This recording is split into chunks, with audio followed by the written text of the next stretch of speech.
The Big 12 title game results weren't what Longhorns hoped for. What's wrong with the men's basketball team this year? And can the volleyball team get back to the Final Four? All this and more on College Crossfire.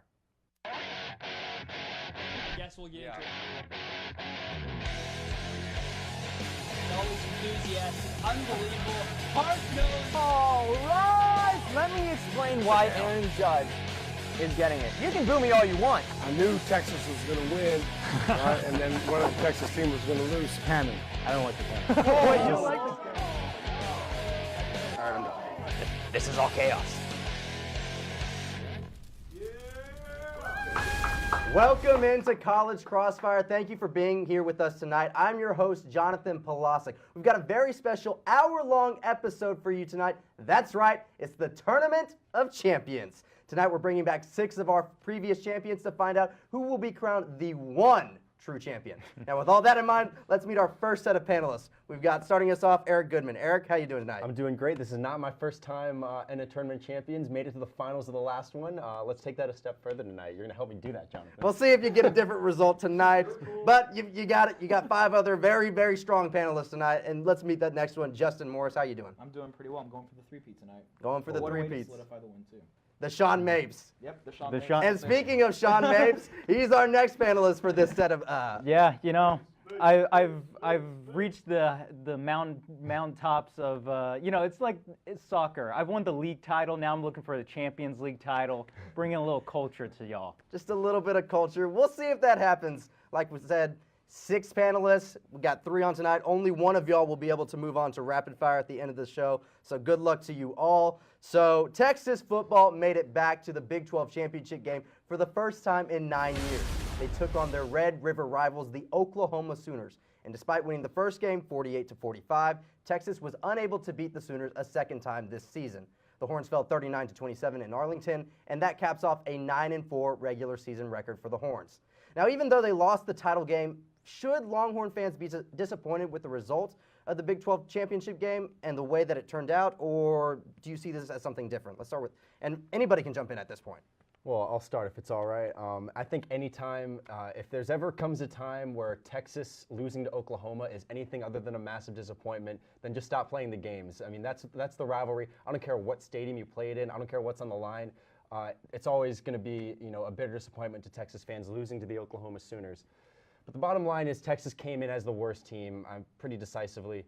And, you know, just as they did in October, the Red River game, and what Texas was able to do well on that game, Oklahoma noticed, schemed against it. The Oklahoma defense impressed me, actually, at certain times. You know, the first couple drives, Texas had no problem marching down, but after that, give credit to Ruffin McNeil because he made things difficult for Sam Ehlinger and the Longhorns, and, you know, Texas should feel at least satisfied that they're still qualifying for a New Year's Six Bowl.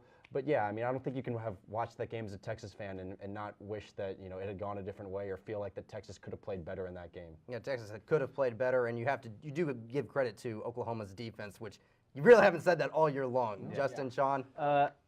I'll go first. Yeah, I definitely think that you can be disappointed in the result, but you should especially be disappointed in the way it happened. Texas, you know, when they beat Oklahoma in October, they played a very clean game. They forced 3 Oklahoma's turnovers by the Sooners and had 0 of their own. This time around, they're a little more sloppy just the entire game. They didn't have that same energy that they brought the first time around in Dallas. Remember, they had a 3-touchdown lead. Obviously, they came storming back to set up the game-winning kick. But I think that just the penalties, especially the penalties early on I don't want to single out, but Chris Boyd had backbreakers in the first 2 drives. And then once, you know, even the first quarter, I think they kind of lost the game there. And what I mean is that they forced Oklahoma to only score 6 points. At one point, it was 14-6 in the second quarter. If you're holding down Oklahoma to 6 points, you have to have more than an 8-point lead. Like, Oklahoma is one of those teams where you know they're going to score 30, they're going to score 35 every game no matter what. They're too good to not do that. So if you can get a lead when you're holding them to 6 to 2 field goals, you just can't win. Yes, a lot of missed opportunities. Justin? I'm gonna be a little bit Captain Obvious here, but of course we're gonna be a little disappointed. Texas lost to OU, so as a Longhorn fan, you are a little bit upset about losing to your main rival. But I'm gonna take a little bit more of an optimistic approach to it. I think that Texas has a lot to look forward to. They made a Year 6 bowl for the first time since 2009, whenever they played Alabama in the national championship. And that was also the same year that they last contended and actually won that year. Contended for the Big 12 title. So I think Longhorn fans have a lot to look forward to. Of course, it wasn't the result that they anticipated for, but there is a lot to look forward to. And what's good is that there's a lot to look forward to soon. We're not having to wait for an entire off season. We're waiting for New Year's Day for Texas to take on Georgia. And there's going to be a lot of improvements on the team. Lots of adjustments. Sam Ehlinger is going to have a little bit more rest with his arm. It's been a little questionable. And the team's going to work out their kinks, figuring out what the defense did wrong, what the offense did wrong. We kind of talked about penalties as well. Figuring out how to minimize that and taking that and using that to face a really good Georgia team. Yeah, this Georgia team is probably the best team that Texas will have faced all year to this point, and that includes the Oklahoma Sooners. Yes, Oklahoma's ranked number 4, but Georgia's probably the more complete team, both offensively and defensively. Y'all made some impressive points, and one thing that y'all hit on were those penalties, because those penalties were huge against the Longhorns, and whether or not they were warranted, whether or not they weren't, you have to understand that they did play a role, whether it was the penalties or whether maybe it was just the refs in general. But how big of a role did those penalties, or for the refs for that matter, did that play in the Big 12 title game? I mean, in any Big 12 game, you're going to kind of get a little something extra from the refs. You never know what you're going to get. Life's kind of like a box of chocolates. I think I came up with that one. But, the penalties, I saw a lot of stuff online. A lot of my friends were saying that, I didn't think it was a one-sided officiated game. I think it was a poorly officiated game, but it was poorly officiated on both sides. I don't think Oklahoma got any extra benefit, because some of these Texas penalties were awful, like obvious awful. The LJ touchdown was an obvious hold. It sucks it got called back, and that's kind of, that's a deflating play that, the penalty cost them, a good chance of winning, but it's not anyone's fault other than whatever, the guy who held. The Lil Jordan with not Lil Jordan with the hold, but the hold on that play. Yeah, I think it was y'all mentioned the Chris Boyd penalties. I mean, you just can't make those plays if you're gonna beat this Oklahoma team and who's gonna put up 50 every single night. Yeah, and one thing I agree with Sean is that it felt like the refs were out just so much. He said it best. It wasn't one-sided. Texas fans weren't being targeted, or the Texas team wasn't being targeted, and Oklahoma was being targeted. It was just the refs were coming out after almost every single play. It felt like. I saw a tweet just saying that one of the refs was the MVP of the game. It kind of felt that way, just because he had a lot of screen time. Yeah, he had a lot. He saw more than Kyler Murray, Sam Ehlinger. Yeah, absolutely. He had a lot of screen time. He was just coming out so much. So it wasn't one-sided, but it did play a pretty major factor into the game. But at the end of the day, Oklahoma won by 2 touchdowns, and I don't think I don't think the refereeing had any impact on the end result in the game. I think 2 touchdowns is just too much for the refs' influence. And Oklahoma's obviously the better team than Texas. Texas won in October, but I don't think anyone's. You're not surprised that if you go 1-1 against Oklahoma, that's pretty good. You gave Oklahoma their only loss of the season. Yeah, Oklahoma was I believe a 7.5-point favorite back in October. Again, a 7.5-point favorite this past weekend. Yeah. So I mean, even with the Texas win, it didn't really shift anything in the eyes of the odds makers. But moving on, they're taking on Georgia in the Sugar Bowl, a New Year's Six Bowl, and it's just year 2 in the Tom Herman era. So that's impressive in and of itself. But again, Oklahoma is not Georgia. Georgia is probably, like I said, the more complete team. They're going to be much stingier defensively, and they may not be as explosive offensively, but they're still good enough. So what is Texas going to have to do if they want to beat this Georgia team? You kind of said it best. Just that Georgia is a really complete team. Really good on the offensive side, really good on the defensive side. Jake Fromm is the quarterback for Georgia, and he's looking to be potential NFL quarterback material. A really good quarterback. So the Texas defense needs to step up. They need to acknowledge that, hey, we're going up against one of the best, quarterbacks in the entire Division I, and figuring out what to do to stop him and make sure that they're able to block his receivers as well. But on that point, actually, I think Texas has an advantage that they're finally getting to play a team outside of the Big 12 and a quarterback that's not Will Grier, that's not Kyler Murray, that's not like Heisman, top tier level. So actually, Texas's defense, I think, is going to have a chance to, have kind of a reversal, a rebound game against Georgia. And it's going to take, I think it's, a lot of that game is going to be decided, on the line of scrimmage. I didn't think Texas's offensive line blocked for Sam Ehlinger, and certainly not for the run game anywhere near as well as they needed to beat Oklahoma. And that's on a weak defense. Georgia's got a much stronger defense. I think the offensive line is going to have a big role to play in the outcome of that game. Yeah, that's exactly right. Like playing a Big 12 schedule, you face different challenges than facing an SEC opponent, especially the second best SEC team there is, and so I definitely think it's going to be a more physical challenge for Texas. Playing in the Big 12, you don't play teams that are going to bully you on both lines of scrimmage. I mean, you talked about the Texas offensive line versus Georgia defensive line. I think the other line play is also going to be very important. Getting pressure on Georgia when they pass and being able to hold up in the run game is also going to be critical when you play a team this good. Yeah. The unfortunate truth of it is that Texas didn't really earn a spot in this game. They're only in there because Oklahoma, who would have taken the spot, gets promoted to. It was too good, got promoted to the playoff spot. I think if you're a Texas fan, you're in New Orleans on New Year's Eve and New Year's Day, you're just happy to be here. I think you're absolutely excited to be there if you're a Longhorns fan. All right, so we talked about Texas, Georgia. Let's hear y'all's predictions for this game. I think it would be foolish and unwise to expect a Texas win. I think that if you want to enjoy this game as a Texas fan, you should look for just little moments within the game where you think, okay, that's a big time play made by a sophomore, made by a junior, made by a guy who can come back next year. Because that's why I think this year, to me, was a huge success because they're playing in the Sugar Bowl. They, competed on a national stage for a couple weeks there. And I think that going into next year is the year where expectations are actually on this team. This whole year was kind of a happy surprise. This year coming up, 2019, is going to be the year where, okay, let's see what you got, Tom Herman. It's year 3. And I think this Georgia game is a good way of, getting your foot in the door, making a good first impression. I mean, so they lose. Yeah, but okay, we just wanted to clear that up. They're gonna lose, but by a little. All right, by a little, be a close game. By like 10. I think it's going to be a close game. I see it also as more of a low-scoring game, not a shootout. Probably both teams under 30 points. These are two really good defenses that we're seeing as fans. So it'll be interesting to see how that'll play out. It wouldn't really shock me to see Texas coming out with the win, though. And my argument against that is because Texas has... Thank you. Texas has performed pretty well this season as an underdog and as an obvious underdog. More importantly, the obvious part.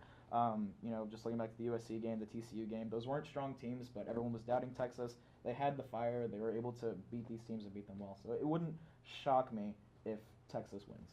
Yeah, I wouldn't be surprised either, but Eric? I would be pleasantly surprised if Texas was competitive up until the last drive or two of that game.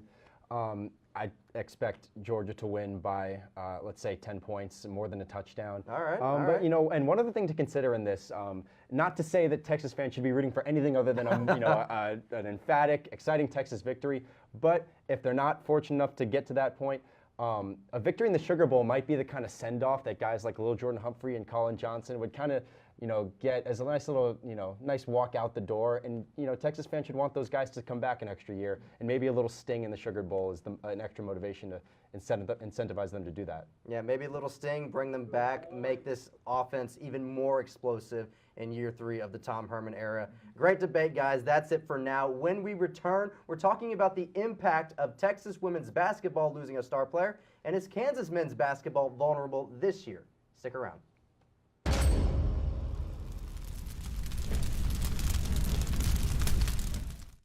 Welcome back to College Crossfire. Let's remind everybody of the score. We've got Eric with 6, Justin with 6, and Sean in the lead with 7. So high-scoring game for everybody. Let's move on. The 12th ranked women's basketball team just lost their first game of the season to Mississippi State in pretty convincing fashion. One player not playing anymore this year, starting guard LaShawn Higgs. She suffered an ACL tear in her right knee a couple weeks ago, and that has left a big hole in the Longhorns lineup. But just how big a loss is this for Texas, and how will it affect their game going forward? Let's start with Eric. Well, I think the only way you can call it a big loss is that it kind of just proves what we already know, is that this Texas team is just not that good, especially compared to, I mean, we've been able in our 4 years to see some really, really good women's basketball on this campus. Players like Imani Boyette, who's a star in the WNBA, Brooke McCarty, Ariel Atkins, superstar players that have brought Texas probably, I don't know if Texas really has any business being among the UConns and the Mississippi States and the Notre Dames, but in the last couple of years they've been up there, and this season is just not the case. And LaShawn Higgs, certainly Texas's best player, most capable scorer, losing her kind of just takes any kind of illusion out of this team to think that they're anything more than around a 32. They're a tournament team, no doubt, probably still the second best team in the Big 12, but I think you've got a lot of pieces where I mentioned before on the show, I don't think Karen Aston gave last year's freshmen enough time and room to grow last year, and they're paying for it this year. So I don't think this loss was a surprise or an indication that Texas is anywhere near Mississippi State. Yeah, and this Mississippi State game just proved it, because, I mean, it was a blowout from pretty much start to finish. Justin? Losing LaShawn Higgs is a pretty big loss.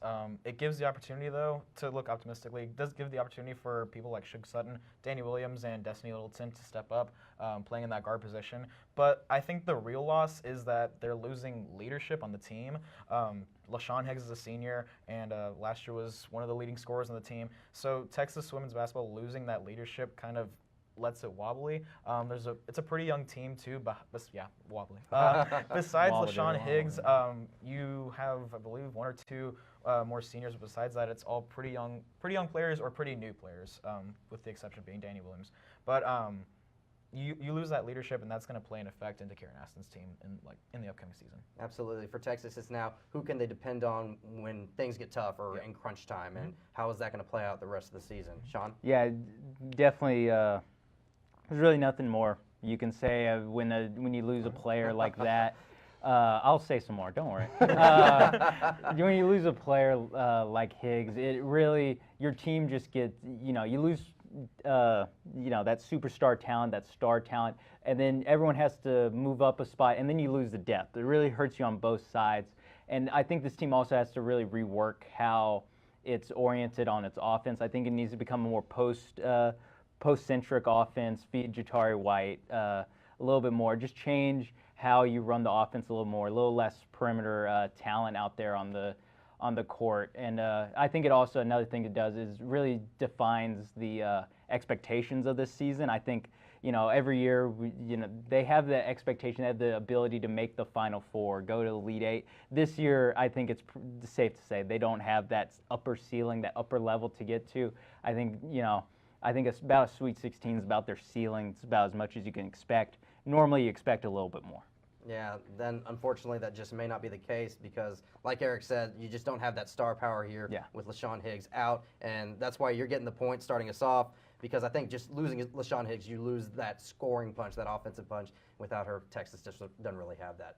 Moving on to men's basketball. The Kansas basketball team has been the class of the Big 12 for the past 14 years, as they've either won a share or won the Big 12 outright in 14 consecutive seasons. There could be some trouble this year, however. After starting the season ranked number 1, the Jayhawks are currently ranked 2nd, but they've dealt with some trouble to stay undefeated this year. They've already gone to overtime twice this year, once against Tennessee and then Stanford the very next game.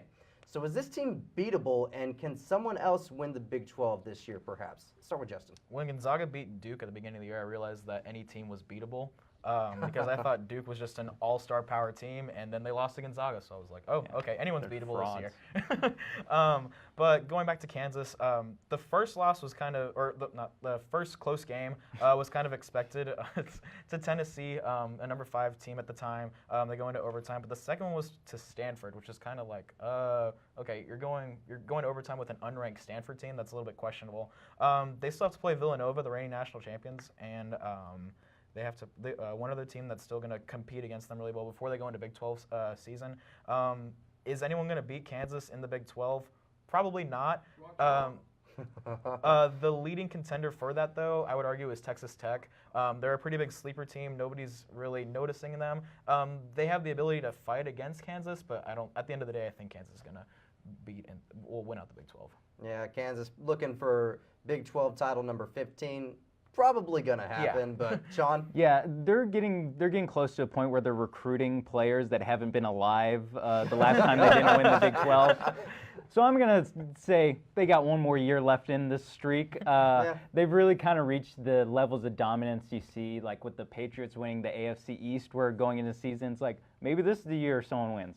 No. It's never the year someone else wins. I think, like you said, Chris Beard's building a great program at Texas Tech. I just don't think that this is the year to do it. I think, they have all these overtime games that are really close. They still haven't actually lost a game yet. Yeah. So I'm going with the Jayhawks a couple more years. Yeah, they still have to lose, which they haven't yet. Yeah, they haven't won. Will they lose? Probably. Is it going to come this year? Maybe not. Yeah, and that was going to be my point. It's like, oh, close games, nice. Did they win the games? They won the games. And even Udoka Azubuike, a starter in last year's national championship, or at least in last year's Final Four, is injured and probably missing around 3 weeks' time. They still probably won't lose. I would be surprised if they lost a game because they're so deep and so strong across all age groups. Azubuike, I believe, is a senior, and they're just as experienced and talented without him.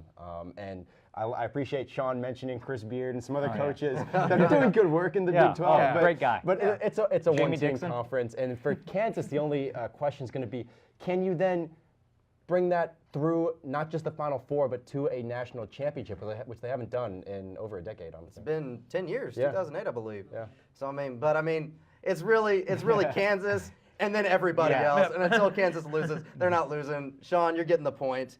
Moving on, last question. The Seattle Mariners had one of their best seasons last year, but it wasn't nearly enough to sneak into the postseason thanks to the Houston Astros and the upstart Oakland Athletics. Despite being in the mix for a wild card berth, the Mariners have decided to change things up. They've already traded ace pitcher James Paxton to the Yankees, Robinson Cano and star closer Edwin Diaz to the Mets, and Gene Sakura to the Phillies.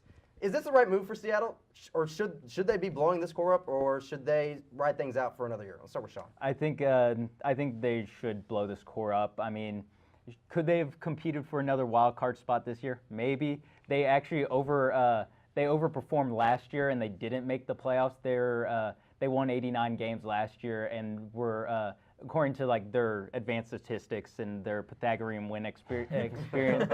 That's a real thing. Google it, folks. They're only supposed to win 77 games, so they're already overperforming, and they already have an aging core. They get off the Cano money, at least some of it. I know they're sending some money back to the Mets, but I think it's time for them to blow up this core. They still haven't made the playoffs in about 20 years now. So, forever. Yeah.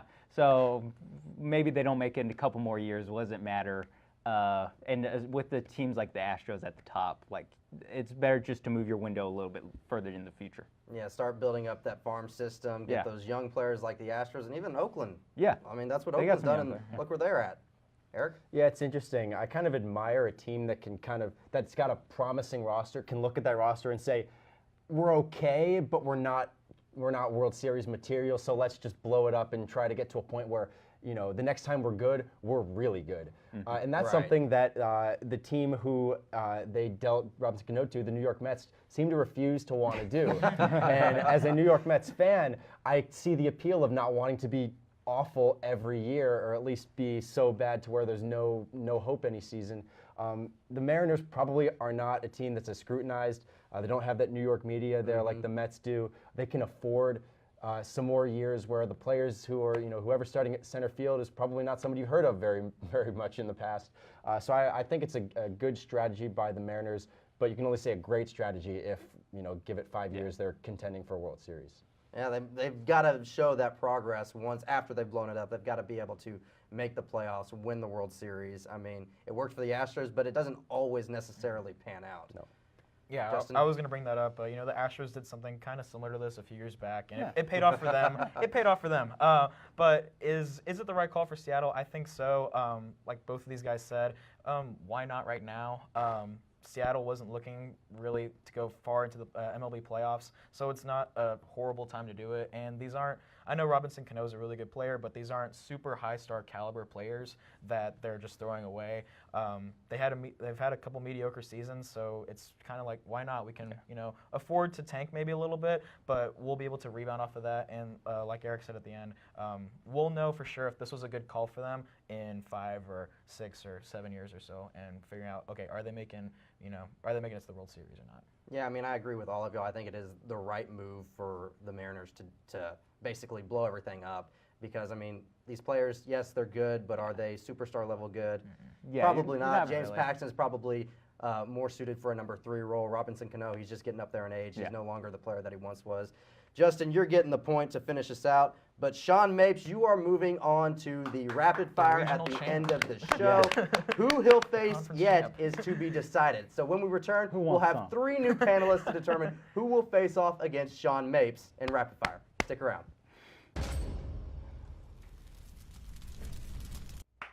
Welcome back to College Crossfire's Tournament of Champions. We've got 3 new panelists for you, so let's meet them real quick. Up first is Clark Dalton. Clark, how you doing tonight? Great. Great. We've got great. That's what I like to hear. We've got Talyor Courtney next. Taylor, how are you feeling? I'm doing pretty good.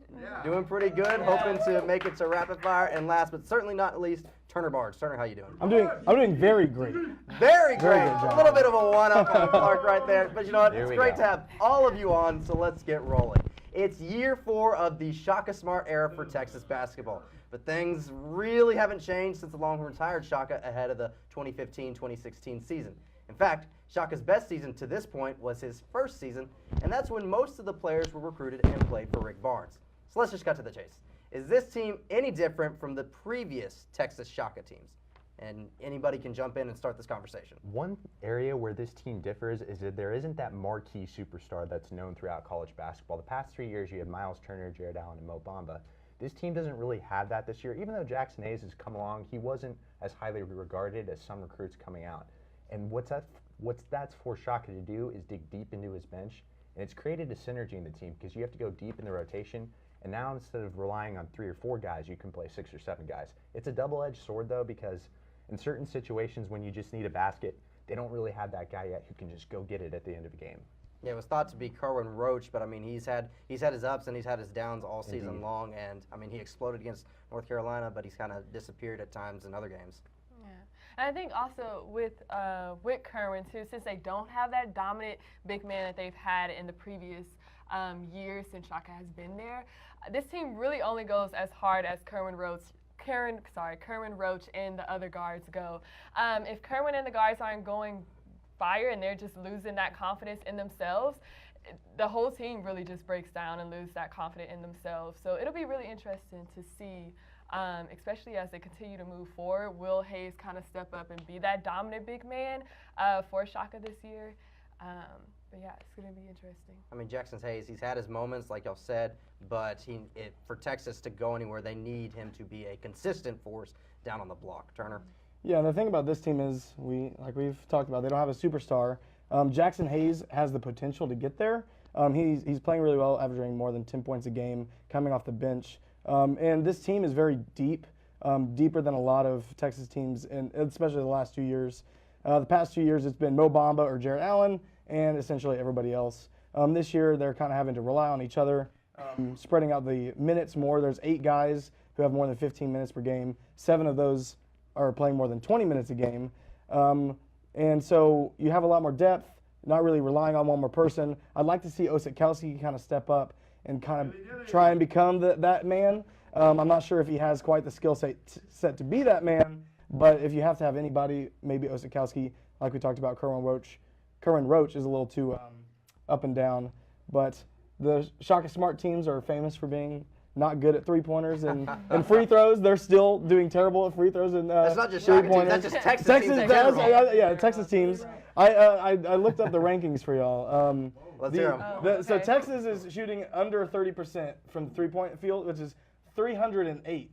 Sounds about right. Out of 300 and no, I'm sorry, that was a free throw. Like 286 in three-point percentage. Not much better. 308 in free throw. They're shooting Ouch. 65% from the free throw line as a team. That's not one guy shooting 65%. The whole team is shooting 65% from the free throw line. That needs to get better if they want to make it anywhere. That needs to get better in a hurry. I don't know if that's going to happen because, like I said, that's been a staple of Texas basketball for the past decade, pretty much. I mean, you go in, someone's going to the free throw line. It's like, we'll be happy to get 1 out of 2. So I mean, Prince eBay, exactly, 30%. Cam Ridley. Really wasn't. Mo Bamba wasn't that great a shooter either. He only shot 27% from 3. Exactly. I mean, he could shoot. Maybe he shouldn't shot as much, but I mean, he could do it a little bit, but he just wasn't that proficient at it. So, you know, I mean, it's interesting to see that Shaka hasn't been able to build that with Texas. And I mean, Shaka, he's in year 4 now with Texas, and like I said, his best record was his first year with Rick Barnes' players. Is he coaching for his job this year? I mean, he hasn't made it out of the first round of the NCAA tournament, missed it in his second year, and again, only got to the first round last year. Is he coaching for his job? Absolutely, because when he came to Texas, he was sort of known as the Magic Man because he led VCU to the Final Four. VCU hadn't been heard of to this point, and when he came to Texas, the promise was Texas was pretty good when he came here because the problem with Rick Barnes is he couldn't get out of the first round, right? Right. When he came to Texas, we're going to be a national power. We're going to get to the Sweet 16 every year. We're going to land the top-level recruits. We're going to even contend with Kansas. And to this point, that hasn't been the case. It's not for a lack of talent either. Shaka Smart's getting good players. They're just simply not producing on the floor. If you want to be able to maintain your job, you have to get farther in the NCAA tournament.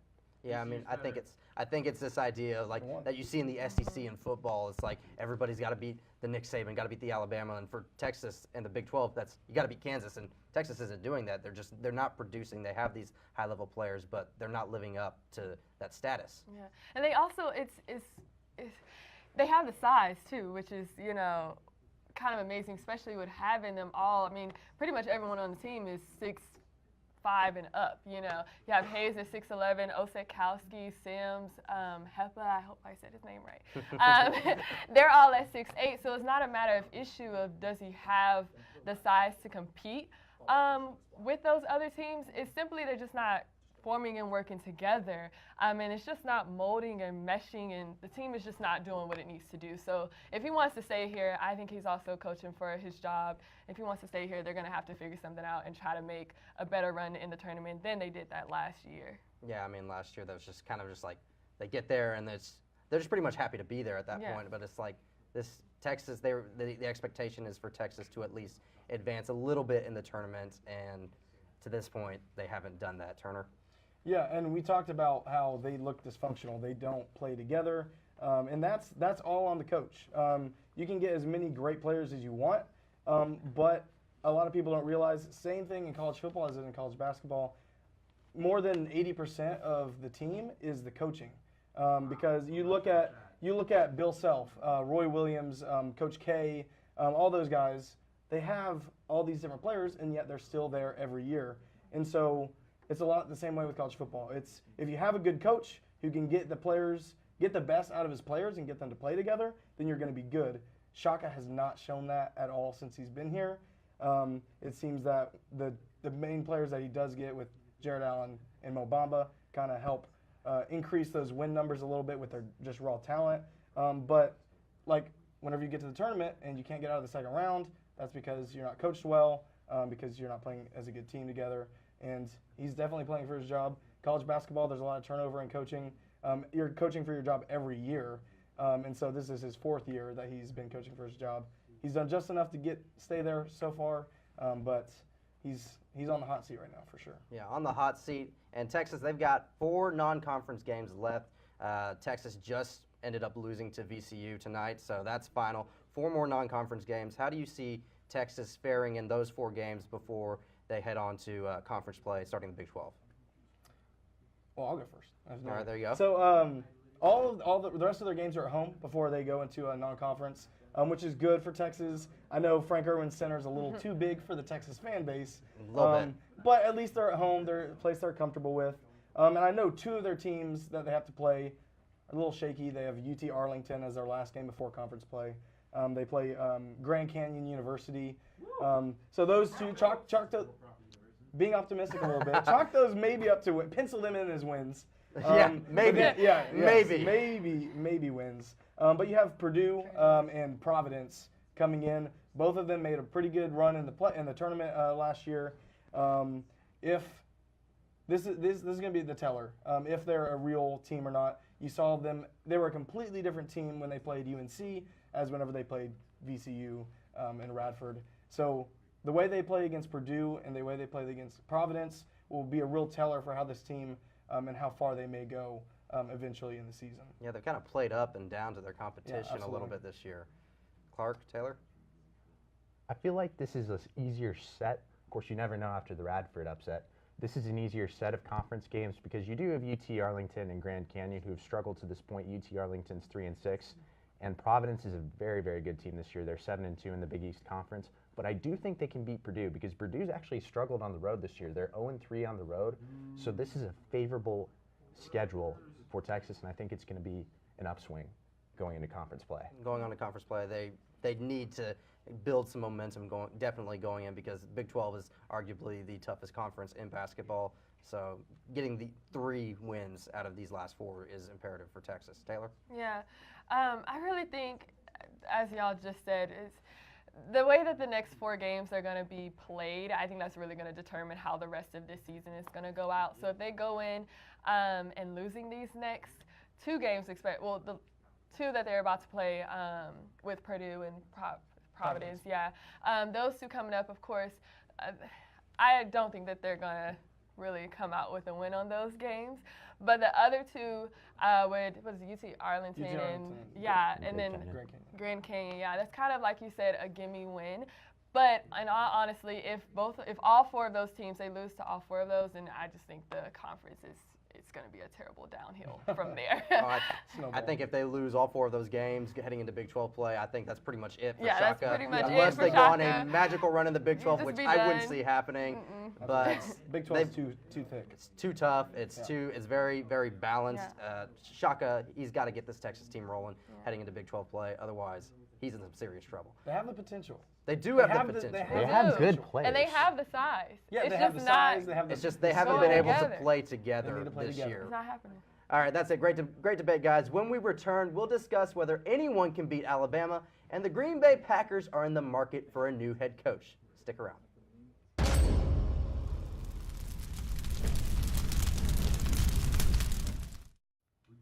Welcome back to College Crossfire. Let's remind everybody of the score. We've got Clark with 5, Taylor with 5, and Turner in the lead with 6.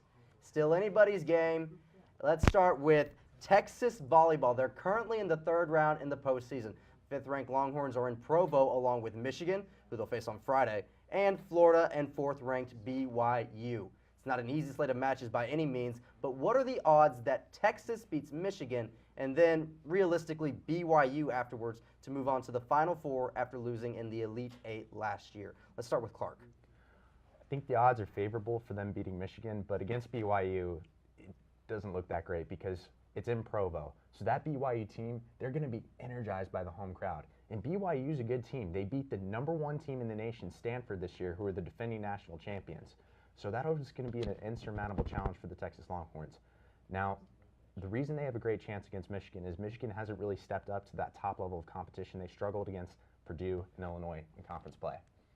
No, absolutely. I don't think this Michigan team has the talent to necessarily compete with Texas, but you look at BYU, they are a power now, and they beat Stanford, and Stanford pretty much wiped the floor with Texas at the beginning of the season. Taylor? Yeah, I definitely see Texas winning against Michigan. I think those freshmen are really going to pull through for the Texas volleyball team in order to make that win happen. But when it comes to BYU, I just feel like BYU is just a stronger team. Yeah, it's just a stronger team, and they have more experience on that team as well. Texas is playing with a lot of freshmen. So ultimately, I think they're going to come past this Michigan team with a win, but come up a little short against that BYU team. Yeah, I think this Texas team is really, you have Micaiah White, Big 12 Player of the Year, but I mean, after that, you got a bunch of younger players who really haven't been in this position. I mean, other than that, Texas doesn't have that star besides Micaiah White. Turner? Yeah, we talk about how Texas doesn't really have that star beside Micaiah White, but the freshmen who haven't been here really carried the Texas team in the 2 matches they played in the first few rounds, and they swept them. They didn't lose at all. And so you have Logan Eggleman, who led the team in hits or hit percentage. She only had 3 errors in the first few matches. Sydney Peterson led the team in digs, and Gabriel.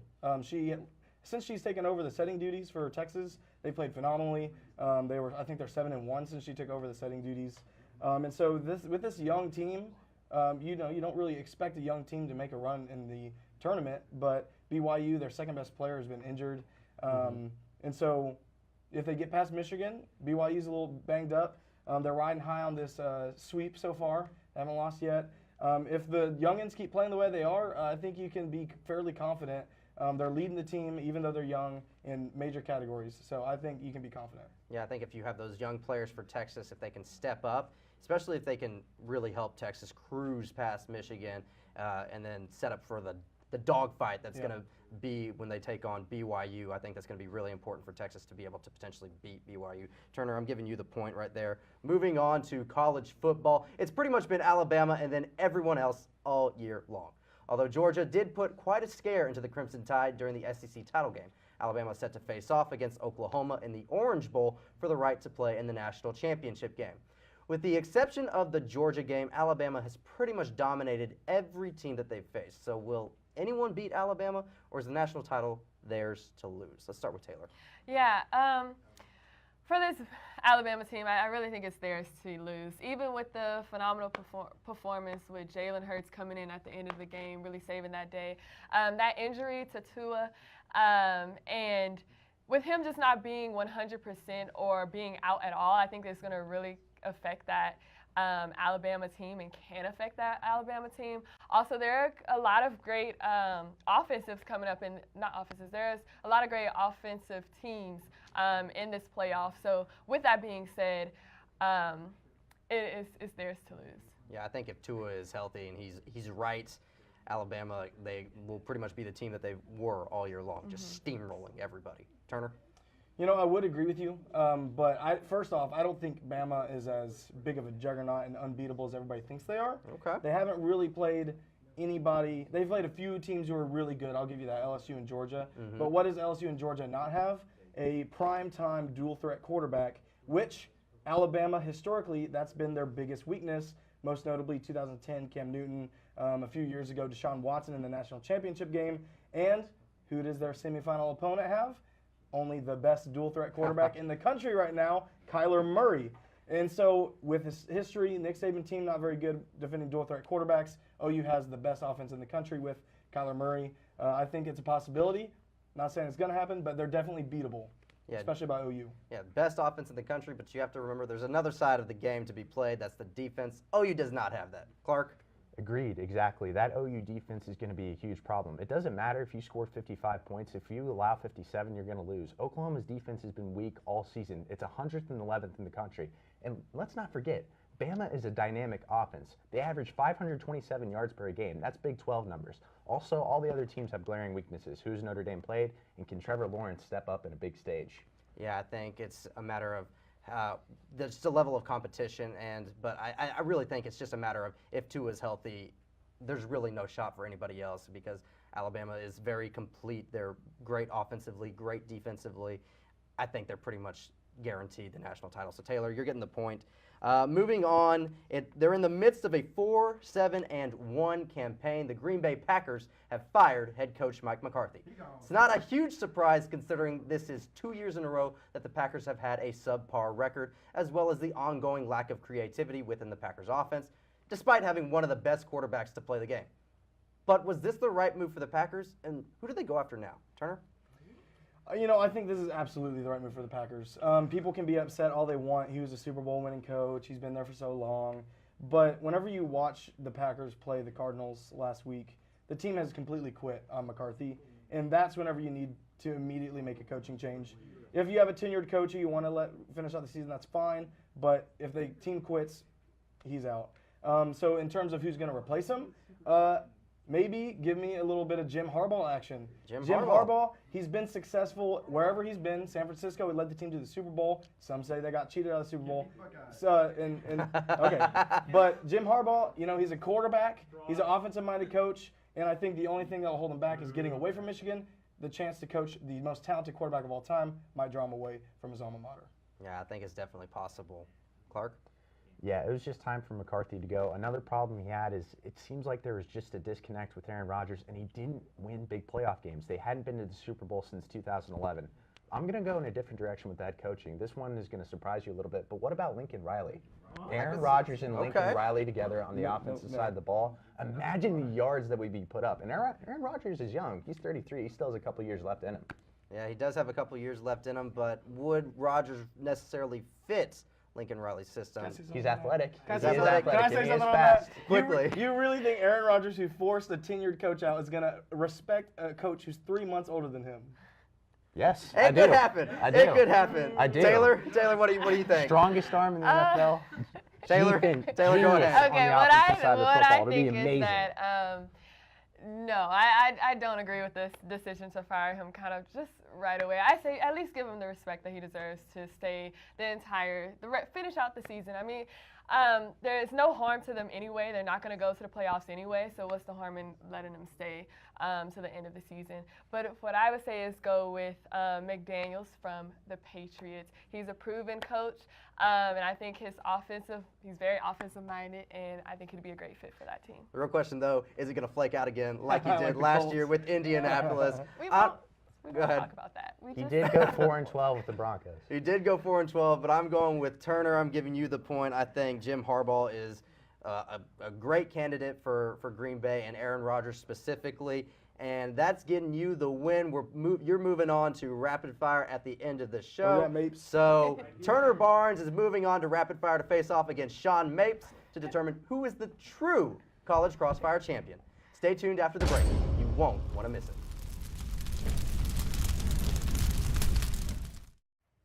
Welcome back to College Crossfire Tournament of Champions. We are resetting the scores this time, so both of y'all will be starting fresh. Let's go ahead and remind everybody about how rapid fire will play out. In rapid fire, each question is worth 2 points, and you can jump in at any time. So you know what? Let's just get started. Tis the season, bowl season that is. And with it comes some pretty long and interesting bowl names, including the Gasparilla Bowl. But never mind that. There are some bowl games that are recognizable and some that aren't. I want you to pretend like you are holding your own bowl game. And every bowl game needs a name. So what would you name yours? The Burrito Bowl, sponsored by Chipotle, or you can call it the Chipotle Burrito Bowl. I think you got some really, really interesting gift ideas. A big part of bowl games is gifts, so maybe they get free queso. I don't know, free guac. What about a free bowl? Yeah. free That's a lot burrito of money. bowl. That's like $8. $8, But, okay, fair enough. I don't think. I mean, everyone on the team that gets pricey. But I think That happens. Chipotle Burrito Bowl, and just have New Mexico in it every year. All right. I like Okay. it. I like it. Turner? You know, the creator of SpongeBob just recently passed away, so I would like to name a bowl in his honor in the Bubble Bowl. And have a playing of the SpongeBob episode, the Bubble Bowl, at halftime for the halftime show every year. The Nickelodeon Steven Hillenburg Bubble Bowl. That would be absolutely legendary. Turner, you're starting us off with the 2 points right there. I would love to see the SpongeBob 3 points. I'm sorry, we only do 2 here. Only 2 here. Take it easy. Take it easy. Turner, you get the 2 was a points. good I answer. love the Bubble Bowl. That's a great name. Moving on to question number 2. The XFL is coming to Dallas. As all teams need a home stadium, the Dallas team will start playing their home games at Globe Life Park in 2020. But it seems like you could do so many things there at Globe Life Park. So what do you think is a better use for that stadium? Better use for Globe Life Park? Yes. That's interesting. Maybe stop playing Rangers games there. No. I'm a Rangers fan and I agree. Brutal. Yeah, make it a church. No. Yikes. I'm really coming up with a lot of things A lot here. of hot takes. Yeah, any one of those really. Make it a Chipotle. I don't know. You're really set on this Chipotle thing. I have not eaten dinner yet. So. That explains it. That explains it. You know, whenever they tore down Texas Stadium, I was really upset because I felt they missed out on a perfect opportunity to leave a really historic building there. I mean, Globe Life Park, before it was named Globe Life Park, I hate that name. It's a really beautiful ballpark, and it's really historic, and so, not super historic, but I think it's a perfect opportunity to have a Texas Sports Hall of Fame there. Okay. Not necessarily the Rangers Hall of Astrodome. Fame or anything like that. You definitely have Astros in there. And just the Texas Sports Hall of Fame, just put it in there. I think it'd be a perfect opportunity. Or for put the that. Texas Sports Hall of Fame in the Astrodome. Yeah, I like that better. I also like not having the Rangers play at Globe Life Park. agree Get with them that. out. So, you know I what? agree with that. Sean, you're getting the 2 points. We are all tied up going into the final rapid fire of the semester. It's been about 7 months since the College Crossfire Spring Senior Show. On that show, we had now current alumni make a prediction about how Texas football would do in the upcoming season, which was this past season. So let's take a look at what they had to say. I don't have any hope for this team. They don't really have any leaders on offense. I personally think Tom Herman's only got 2 more years. He's gone. Texas just lost too much talent this season. They don't have a quarterback. They don't have the offense in place. Maybe they'll get 6 wins, maybe 7 in the regular season, but I just don't have much hope for these teams. Nick Saban's coming in a couple years. If they're 6-6, 7-6 again, I wouldn't be surprised. Roll this back when he comes aboard. They expected another mediocre season, but instead, Texas produced 9 wins and a Sugar Bowl berth. So what do you have to say to these alumni who made these predictions last May? Well, I'm friends with many of the people you saw on the panel. So As am I. I think as good friends, I could say that they're clowns, they're frauds. If they work in sports media, they should get fired immediately. They are frauds and losers for doubting the University of Texas at Austin. Don't look up anything I ever said on Crossfire, by the way. Don't look it up. Yeah, just focus on this show, guys. Just focus on this show. They're clowns. I'm not a clown. Never said anything like that in your life. No. No, definitely not. I wouldn't dare. No, of course not. Turner? Well, I mean, Stephen A. Smith, that is blasphemy! Blasphemy! They are out of their minds. I mean, Texas was losing players, but you saw improvement for Tom Herman. I'm going to say it, those were the worst takes in college crossfire history. The coldest takes, those absolute worst takes. Also, don't look up my hot take about Virginia Tech at the beginning of the season. Worse than that. We're not going to talk about that. Those are the worst takes in crossfire history, absolutely. So we don't want to dig up any of y'all's old Don't takes. look up what we said, just look at what they said, and it was terrible. We won't dig up their old takes. They were Maybe we worse. will at some point or another, but maybe not right now. No, definitely not. Definitely not. But we have to decide a winner, and I'm going with the Stephen A. Smith impersonator. That's blasphemous. Turner Barnes, you're getting the 2 points. You're getting the wins. While I do agree that they are clowns and frauds, I think Like dogs.